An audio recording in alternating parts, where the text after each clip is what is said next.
Aussi que cet ouvrage pourrait être l'évangile de Barnabé, un texte dans lequel Jésus citerait l'avènement du prophète Mahomet.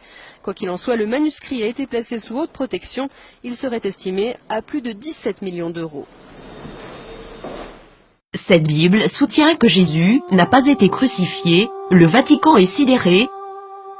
Cette Bible a été découverte et gardée secrète, en 2000 et contient l'évangile de Barnabé, un disciple du Christ, qui soutient que Jésus n'a pas été crucifié, qu'il n'était pas le Fils de Dieu, mais bien un prophète.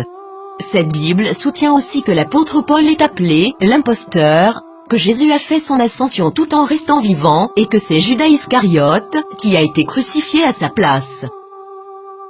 Authenticité selon les rapports, les experts et les autorités religieuses, à Téhéran, insistent sur le fait que le livre est un original.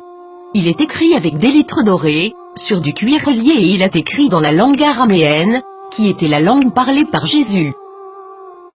Le texte principal maintient une vision similaire à celle de l'islam, contredisant les enseignements du Nouveau Testament de la chrétienté.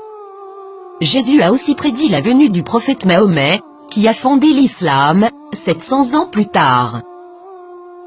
Plusieurs croient que, durant le concile de Nicée, l'Église catholique a choisi la forme qu'aurait la Bible, omettant l'évangile de Barnabé, parmi d'autres, et favorisant les 4 évangiles que nous connaissons aujourd'hui.